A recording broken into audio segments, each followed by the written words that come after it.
Γεια σας παίχτες! Έχουμε έρθει στη Θεσσαλονίκη, στον Αθλητικό Σύλλογο Τραπεζούντα, στην Σταυρούπολη. Έχουμε έρθει για πάλι με τον παγκόσμιο πρωταθλητή Γιώργο Κιουμτζίδη. Ευχαριστώ πολύ έτσι για την ανταπόκριση. Καλησπέρα Γιάννη, καλώς ήρθες. Πάμε να δείξουμε κάποιες τεχνικές, να κάνουμε λίγο κάποια ματσάκια. Πάμε να δούμε πώς είμαστε στην πράξη.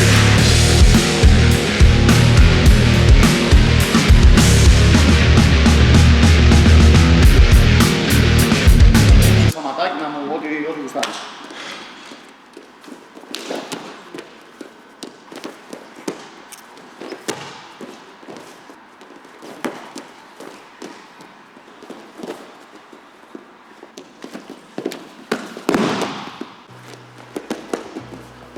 Επειδή είσαι και λίγο πιο μικρός, ας πούμε, όσο πιο μικρός και είναι κάποιος, είναι λίγο το. Ξέρεις, δεν έχει καταφέρει μέσα στο μυαλό του να ζυγίσει πολλά πράγματα, να έχει πολλές εμπειρίες. Αγωνιστικά έχει πάρα πολλές εμπειρίες, λόγω γενικότερα εμπειρίες ζωής, λόγω ηλικίας. Τι είναι αυτό που, ας πούμε, ένα κλειδί, κάτι που χρησιμοποιείς και σε βοηθάει να δουλεύεις στη στρατηγική. Γιατί είναι κάτι που και εγώ προσωπικά προσπαθώ πολύ να το κάνω μες στο fighting. Κάποιες φορές σε κάποιους αγώνες και περιόδους μου βγαίνει, κάποιες φορές τρελαίνομαι ή δηλαδή έχω κάποια πάνω κάτω. Εσύ πώς το καταφέρνεις με τη στρατηγική στους αγώνες να το δουλεύεις? Είναι λίγο, δεν ξέρω, νομίζω είναι περίπλοκο λίγο έτσι μόνος μου στο μυαλό πιο πολύ δουλεύω. Προσπαθώ και πέραν αυτό να διαβάζω κιόλας, δηλαδή βιβλία που ξέρεις, ανεβάζουν λίγο. Και ειδικά κοντά στους αγώνες προσπαθώ, όπως και όλοι, να μην πηγαίνω 100% στις προπονήσεις, απλά να τελειοποιώ αυτό που θα κάνω εκεί πέρα. Ναι. Και στο τέλος πάντα έχουμε όλη την προετοιμασία που να χτυπήσει κιόλας. Πέραν αυτού, στους αγώνες, γιατί εμάς οι κληρώσεις είναι η τελευταία στιγμή. Οπότε βλέπουμε τις κληρώσεις και μετά μέσα σε μία μέρα, ο προπονητής μου λίγο κάθεται, μελετάει κτλ.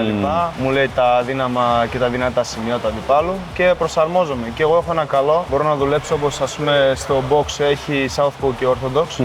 Εγώ μπορώ να δουλέψω και τα δύο. Εσύ ξέρω παίζεις και τις δύο guard. Γιατί εγώ ξεκίνησα με δεξί πόδι μπροστά, επειδή ήμουν δεξιός, αλλά τώρα το αντέστρεψα και δουλεύω και τα δύο. Και πιο πολύ δουλεύω αριστερό. Δηλαδή δεν ξέρω, μου μείνω μάλλον από τον box, δεν ξέρω από τι. Δηλαδή με τον coach σου είστε από. Το coach είμαι από την πρώτη μέρα. Από την πρώτη, από τον παλιό σύλλογο, ας πούμε. Ναι. Με το πατέρα μου είναι δεύτερα ξαδέλφια. Okay. Με έβαλε αυτός. Αυτός ο ίδιος είναι πρωταθλητής Ευρώπης, αλλά εφήβων ήταν. Και ο ίδιος λέει ότι όταν πρέπει στο προπονητή βασικά εκεί φαίνεται το επίπεδο του προπονητή. Μα έτσι πρέπει να γίνει. Ο μαθητής πρέπει να ξεπεράσει το δάσκαλο. Πριν έρθουμε σε αυτό το γυμναστήριο, βρισκόμασταν στη Σταυρούπολη κάτω από ένα σχολείο, στο υπόγειο. Άθλιες εγκαταστάσεις πραγματικά, χωρίς αποδυτήρια, χωρίς δουζιέρες, τίποτα. Και μόλις βγήκα πρώτος στην Ευρώπη, μας έδωσαν αυτό το χώρο. Και αυτό έγινε μετά τη δική σου τέτοια. Βλέπουμε πως έτσι μια επιτυχία μπορεί να βοηθήσει συνολικά το άθλημα. Όχι μόνο κάποιον σαν αθλητή, τον Γιώργο στην προκειμένη, αλλά και γενικότερα όλη την ομάδα και όλη την περιοχή.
Ωραία, ευχαριστώ.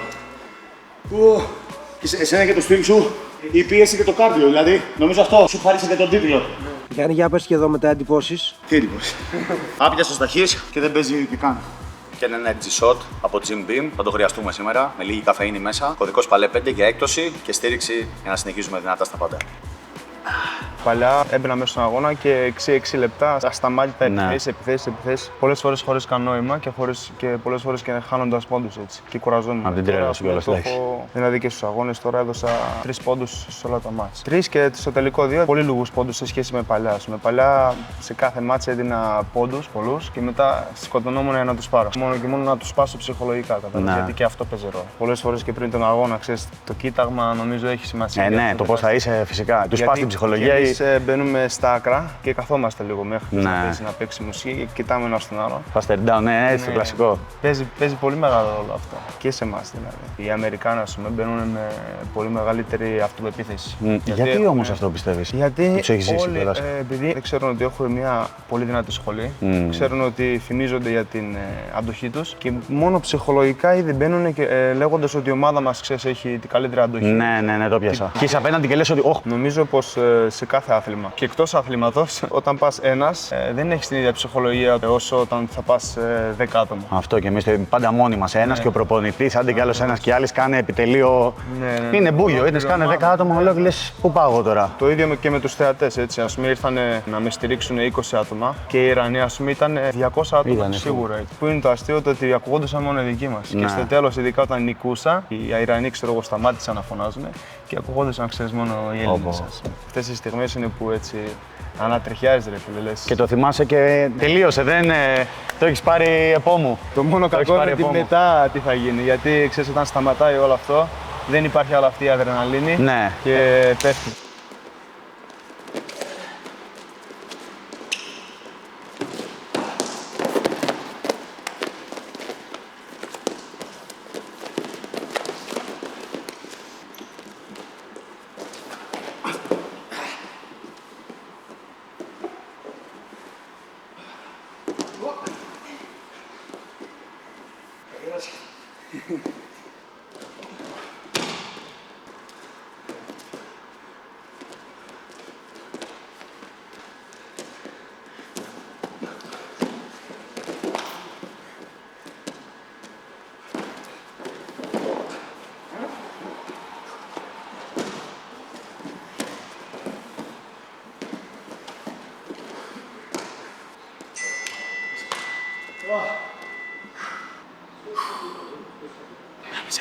Κάποιο έτσι στόχοι εκτός από την πάλη που φαντάζομαι ο επόμενος στόχος είναι η Ολυμπιάδα. Ο επόμενος μου στόχος είναι ο επόμενος μεγάλος στόχος. Γιατί εντάξει, τα έχω πετύχει όλα σχεδόν. Ευρώπη, παγκόσμιο τα έχω πάρει. Έχεις πάρει ευρωπαϊκό και παγκόσμιο στο κάντες 2-3 φορές. Όχι, δεύτερος.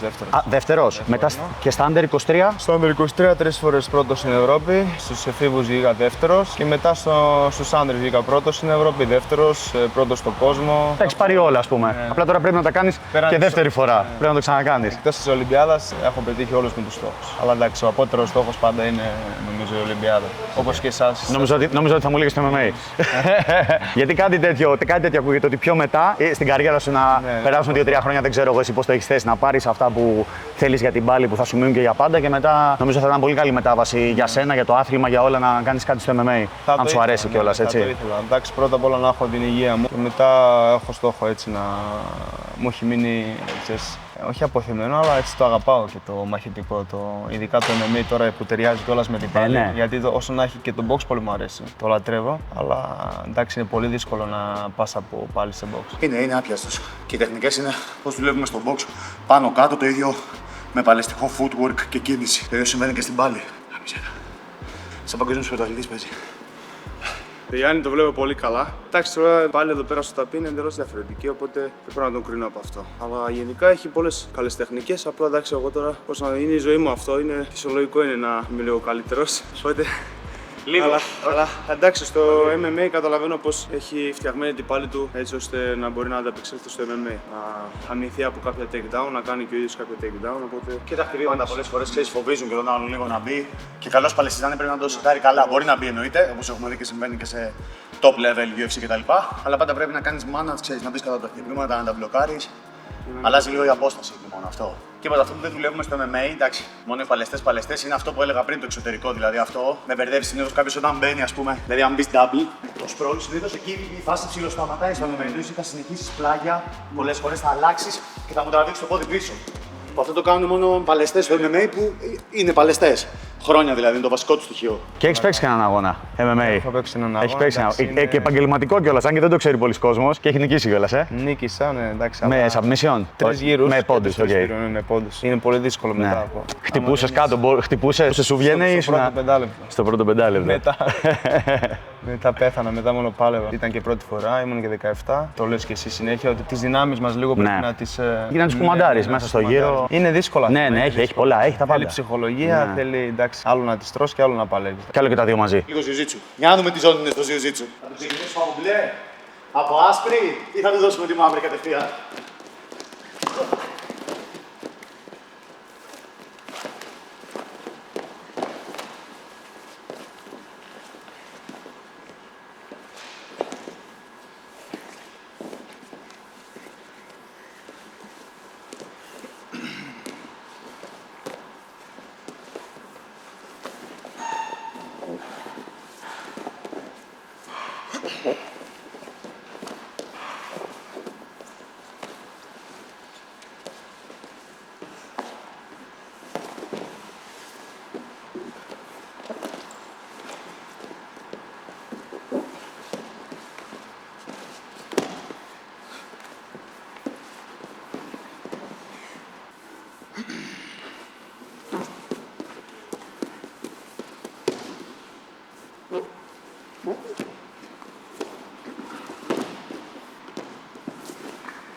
Του τα βάλεις στη σαμογρεφία μου, Βλέπω τα πόδια σου πώς πάνε στην αρχή. Ναι. 2-3 λεπτά και μετά ξέρω, δηλαδή χωρίς καν να κοιτάξω μπορώ να μπω. Κάνω πίσω, έρχεσαι μπροστά. Κάνω μπροστά, πας πίσω. Αυτό που έλεγα δηλαδή και στο wrestling, εγώ το καταλαβαίνω μόνο να παίζω με κάποιον πολύ καλό, ότι έχει πολύ footwork. Γιατί εμείς περισσότεροι του MMA και του jiu-jitsu, εντάξει, okay, μπορούμε να παλεύουμε, αλλά συνήθως είμαστε πιο στα. Άντε να κάνουμε ένα αριστερά-δεξιά.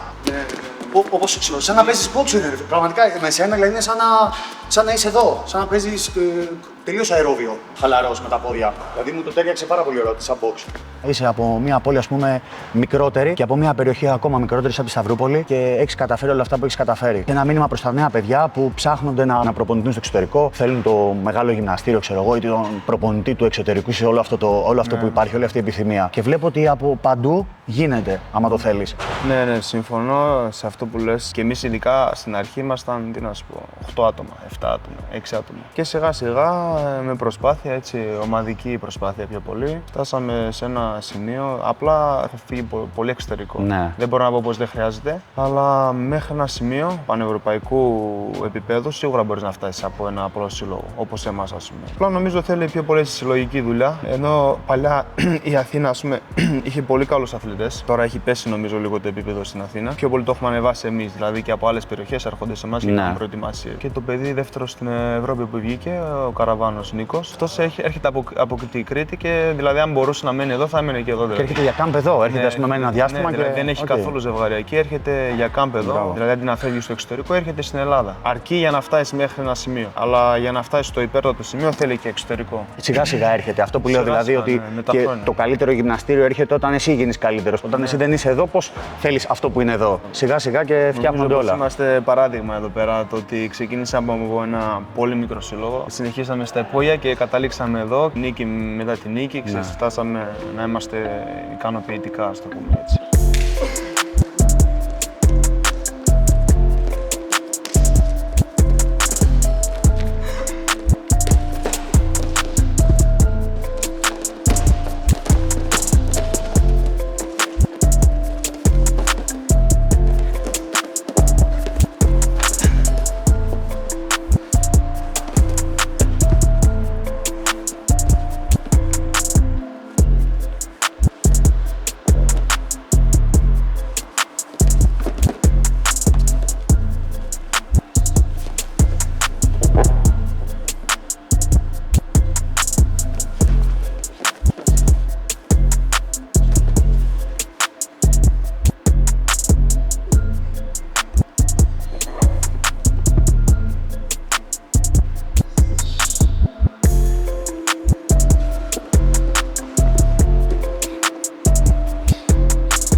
Πήγες, όχι, όχι. Εντάξει, πω.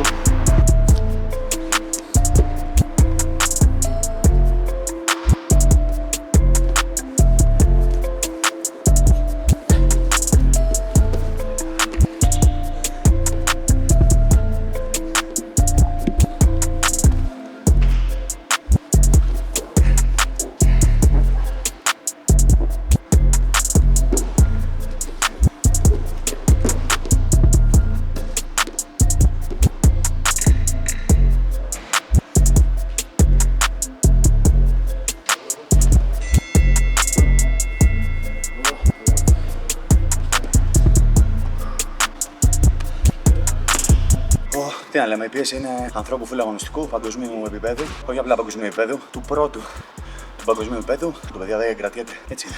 Και έτσι πρέπει να είναι. Και το πετύχαμε και σε φόρμα, που εντάξει, οι παίκτες τώρα σε αυτό το επίπεδο ούτε ή άλλως είναι πάντα σε φόρμα. Παρόλο που και η αντοχή είναι πάρα πολύ μεγάλη, η έκρηξη, η δύναμη, ότι ξέρει κάπως το έδαφος του στοιχείου το καθένας αλλάζει λιγάκι το pace. Ξέρεις. Το πώς το διαχειρίζεται ο καθένας. Ένα από τα επόμενά μου camp, αντί να πάω στο εξωτερικό, θέλω να είναι στη Θεσσαλονίκη και να έρθω να κάνω και όρθιο εδώ σε μια σχολή, δεν λέω ακόμα, και να έρθω και εδώ να κάνω πάλι. Να δούμε δηλαδή ότι μπορούμε και μέσα στην Ελλάδα να κάνουμε κάποιο camp και να γίνουμε καλύτεροι και να δώσουμε και αξία και στη χώρα, στον τόπο, στους συλλόγους. Συμφωνώ απόλυτα σε αυτό που λες. Νομίζω πως αυτή είναι η κακιά νοοτροπία που έχουμε αποκτήσει, πως πρέπει να βρισκόμαστε συνέχεια στο εξωτερικό μόνο για να έξω, πετύχουμε κάτι. Ναι. Δηλαδή και εξαρτάται και από εμάς, έτσι. Δεν μπορεί όλα μας τα κάνει ούτε ο προπονητής, ούτε. Η χορηγή μόνο, γιατί δεν έχω χορηγία. Πρέπει να πάρεις κάτι. Εσύ πότε πήρες χορηγία, δεν ξέρω κιόλας. Μου φαίνεται ότι πρέπει να πετύχεις κάτι, να δείξεις κάτι για να έρθει κάποιος. Ακριβώς. Εντάξει, θέλει και από την αρχή όσο να έχει. Για να φτάσει σε ένα σημείο, γιατί εντάξει, δεν έχουν όλη την ικανότητα. Ναι, ισχύει. Εγώ είχα έτσι μια μικρή βοήθεια και από την οικογένειά μου, αρκετή βοήθεια από την οικογένειά μου. Η οικογένεια είναι και το πάνω του. Και πέραν από του οικονομικού κομματιού και ψυχολογικά πιο πολύ, θα έλεγα. Και είναι πολύ σημαντικό. Εντάξει, η οικογένεια παίζει τεράστιο ρόλο, νομίζω. Και μόνο τη διατροφή σου έτσι να είσαι ότι σε σπίτι, να μην χρειαστεί να δουλέψει, να κάνει κάτι άλλο και να μπορεί τουλάχιστον να πηγαίνει στα 5-10 τουρνουά το χρόνο που θέλει. Νομίζω αυτό είναι αρκετό. Τα τουρνουά είναι το θέμα και η εμπειρία. Έτσι θα ανέβει. Παίχτες, αυτή ήταν η προπόνηση και το βίντεο με τον Γιώργο τον Γκιουμτζίδη, τον παγκόσμιο πρωταθλητή της πάλης. Like και subscribe στο κανάλι για όλα τα καλά που έρχονται. Ευχαριστώ πολύ που ήρθες από την Αθήνα για να μας δεις, να κάνουμε μια ωραία προπόνηση. Χάρηκα κι εγώ, μοιραστήκαμε εμπειρίες και σε περιμένουμε ξανά στο μέλλον. Θα έρθω για κάμπ σίγουρα. Ευχαριστώ παίχτη μου, να είσαι καλά. Και όπως και στην μπάλα, ανταλλαγή. Ακριβώς. Μια μπλούζα παλαιολόγος και μια μπλούζα Γκιουμτζίδης. Τα λέμε παίχτες. Ευχαριστώ, Ραγόνι μου. Ευχαριστώ πολύ. Ευχαριστώ.